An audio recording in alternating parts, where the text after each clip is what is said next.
Hello beautiful viewers, আসসালামু আলাইকুম, good morning. আজকে সাধারণ দিনটি আমি কিভাবে কাটালাম সেটাই আপনাদের সাথে শেয়ার করছি। তো সকাল থেকে সন্ধ্যা পর্যন্ত আসলে কি কি করলাম তাই নিয়ে থাকছে আজকে আমার এই ছোট্ট ব্লগটি। আজকে প্রায় পুরো দিনটিতেই আমি ব্যস্ত ছিলাম টুকিটাকি রান্না বান্না আর সিম্পল কিছু কাজ নিয়ে।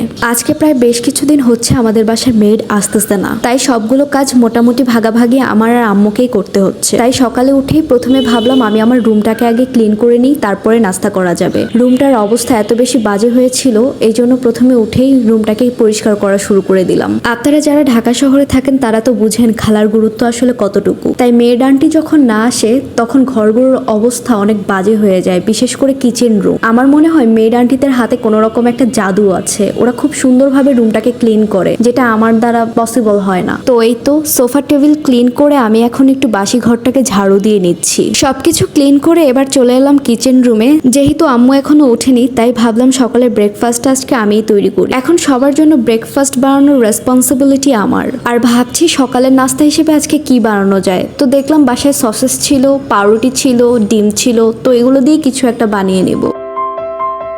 প্রথমে দুধ চা বানিয়ে নিচ্ছি, আর দুধ চা তো মাস্ট, এটা না খেলে মনে হয় সকালের দিনটাই যেন শুরু হয়নি। আজকে দুধ চাটা আমি অন্যরকম করে বানিয়ে নিচ্ছি, মানে সিম্পল ভাবে বানাবো না, একটু স্পেশাল ভাবে বানাবো। আজকে আমার এই চাটা অনেক বেশি মজা হয়েছিল, অনেক বেশি মজা হয়েছিল। তোমাদের যদি ভালো লাগে রেসিপিটা তাহলে তোমরাও বাসায় ট্রাই করতে পারো, তোমাদেরও ভালো লাগবে।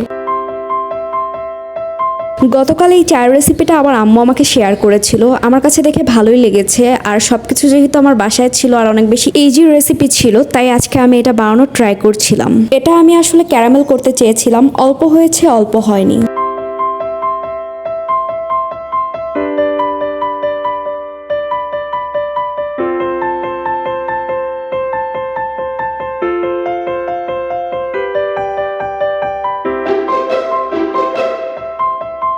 তো এই তো আজকে বানিয়ে নিলাম ব্রেকফাস্টের জন্য আমার স্পেশাল চা। এবার আসলাম সসেসটাকে প্রসেসিং করার জন্য।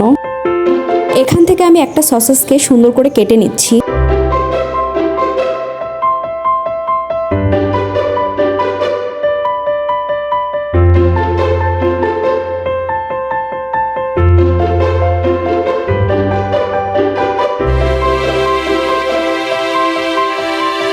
সসেসগুলো কাটা শেষ করে উঠিয়ে রাখলাম। এবার আমি পাউরুটিগুলোতে মেল্টেড বাটার ব্যবহার করছি।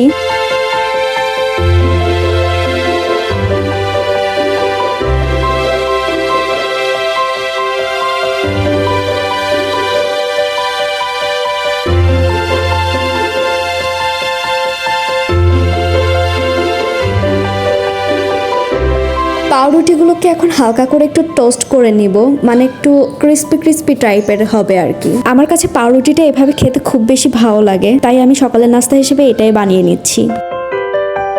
ডিমটা দিয়ে আসলে কিভাবে কি করব বুঝতে পারতেছিলাম না, তাই ভাবলাম ডিমটাকে সিদ্ধ করে ফেলি। আর এই যে এইদিকে আমার প্রায় সবগুলো পাউরুটি ভাজা শেষ, আর একটা ছিল। পাউরুটিগুলো ভাজা শেষ করে আমি সসেসগুলো ভেজে নিচ্ছি। চেষ্টা করেছিলাম সসেসগুলোতে একদম অল্প তেলে ভাজার জন্য।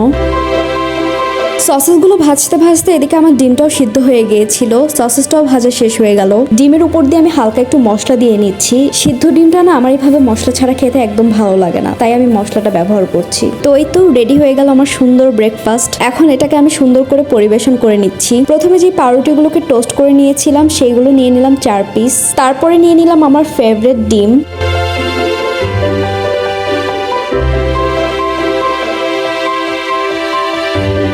তারপর দুটো সসেস নিয়ে নিলাম।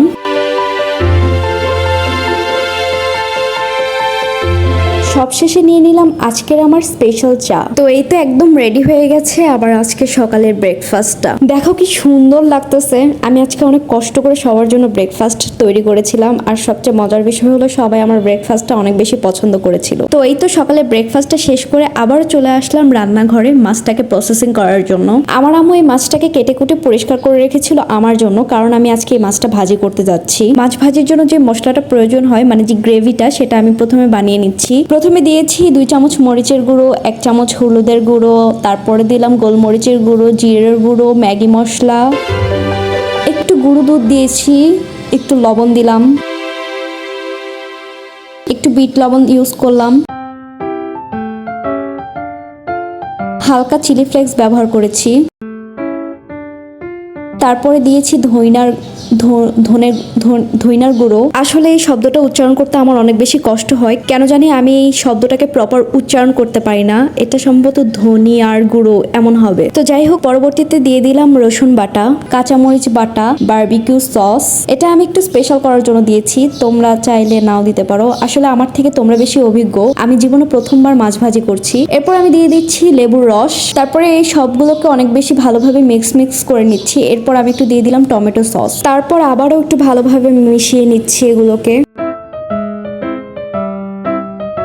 এবার চলে আসলাম মাছগুলোকে রেডি করার জন্য। আমি মাছগুলোর উপরে টিস্যু দিয়ে রেখেছিলাম যাতে মাছের ভিতরে যে পানিগুলো থাকে সবগুলো পানি শুষে নেয় বা বের হয়ে যায়। এর জন্য যদি মাছের ভিতরে পানি থাকতো তাহলে মশলাটা মাছের সাথে ভালোভাবে মিক্সড হতো না। এখন সবগুলো মাছকে আমি উঠিয়ে নিচ্ছি, প্লেটটা পরিষ্কার করে নিচ্ছি। আর এই তো দেখতেই পাচ্ছ কতগুলো পানি শুষে নিয়েছে টিস্যুটা, সবগুলো পানি বেরিয়ে গিয়েছে মাছের ভিতর থেকে। এখন আমি প্লেটটাকেও ভালোভাবে ক্লিন করে নিচ্ছি, কারণ মাছটাকে আমি এখানেই ম্যারিনেট করে রাখবো। আর জাস্ট দেখো তোমরা মাছটা কতটা ঝরঝরে হয়ে গিয়েছে। এখন আমি মাছগুলোকে সোজা করে রাখলাম, আর এক্সট্রা একটা টিস্যু দিয়ে মাছের ভিতরে যতটুকু পরিমাণ পানি অবশিষ্ট ছিল সবগুলোকে ভালোভাবে পরিষ্কার করে নিচ্ছি, মানে চাপ দিয়ে বের করে নেওয়ার ট্রাই করছি। তো মাছের পানিগুলোকে পুরোপুরি ভালোভাবে টিস্যু দিয়ে চেপে বের করে নেওয়ার পর আমি এখন এই মশলাটার সাথে মাছটাকে ম্যারিনেট করে রাখবো, মানে আগে মিশাবো তারপরে ম্যারিনেট করে রাখবো। আসলে মাছটা অনেক বেশি লাকি, কারণ আমার এত সুন্দর হাতটা দিয়ে ও ম্যারিনেট হচ্ছে। আসলে বিষয়টা তা না, বিষয়টা আমার অনেক কষ্ট লাগতেছে যে আমার হাতটা এত সুন্দর করে আমি গতকালকে ক্লিন করেছিলাম, আর আজকে আমি হলুদ মশলা দিয়ে মাছটা মাখাচ্ছি। কি আর বলবো মাখানোর কথা। তো ভালোভাবে সবগুলো মশলা দিয়ে মাছটাকে খুব সুন্দরভাবে ম্যারিনেট করে রেখে দিয়েছি প্রায় ঘন্টা খানিকের জন্য। মাছটাকে সুন্দরভাবে ম্যারিনেট করে আমি অনেকক্ষণ প্রায় টিভি দেখেছিলাম। এরপরে আমি আবারও চলে আসলাম মাছগুলোকে ভাজার জন্য। তো চুলায় একটা প্যান দিয়ে দিলাম, আর এই যে মাছটাকে এত সুন্দর করে ম্যারিনেট করে রেখেছি পুরোপুরি ম্যারিনেট হয়ে গেছে। এখন সরিষার তেল দিয়ে নিচ্ছি, আর অবশ্যই অপেক্ষা করতে হবে তেলটা খুব ভালোভাবে গরম হয়ে যাওয়া পর্যন্ত। ভালোভাবে তেলটা গরম হয়ে যাওয়ার পর আমি একটা কাঁটা চামচের সাহায্যে প্রত্যেকটা মাছকে সুন্দর করে বসিয়ে দিচ্ছি। আপনাদের মনে প্রশ্ন জাগতে পারে আমি এখানে কাঁটা চামচ কেন ব্যবহার করছি, তেল ছিটে আসার ভয় কিনা। একদমই না, আপনাদেরকে কিছুক্ষণ আগে বললাম না আমি গতকালকে আমার হাতটাকে অনেক সুন্দরভাবে ক্লিন করেছি। তো এই মশলা মাছলি দিয়ে মাছটাকে ম্যারিনেট করার পরে আমার হাতটা পুরো হলুদ হয়ে গিয়েছিল, আর কিছুক্ষণ না অনেকক্ষণ পর্যন্ত প্রায় আমার হাতে এই মশলার গন্ধটা লেগেছিল, যার কারণে আমি আর এই মশলাটা ধরতে চাচ্ছিলাম না। এই জন্য আমি কাঁটা চামচটা ব্যবহার করছিলাম। মাছটাকে আমি সুন্দরভাবে উল্টায় পাল্টায় ভাজার পরে এই যে আমার মাছ ভাজার ফাইনাল লুক। মাছ ভাজার সময় যেই মশলাটা একটু এক্সট্রা হয়ে গিয়েছিল সেই মশলাটা আমি একটা আলাদা বাটিতে উঠিয়ে রেখেছিলাম, পরবর্তীতে ভাতের সাথে খাওয়া যাবে তাই। আর তোমরা বিশ্বাস করবে না মাছ ভাজিটা আসলেই এত মজা হয়েছিল। তো এই মাছটা ভাজাভাজি করার পরে আমি আর আমার আম্মু ছোট বোন বের হয়ে গিয়েছিলাম বাইরে একটু হালকা নাস্তা করার জন্য। আজকে প্রায় বেশ কয়েক সপ্তাহ পর আমরা সবাই মিলে বাসার বাইরে বের হয়েছিলাম। এত বেশি ভালো লাগতেছিল মুহূর্তগুলো, আসলে বলার মতো না।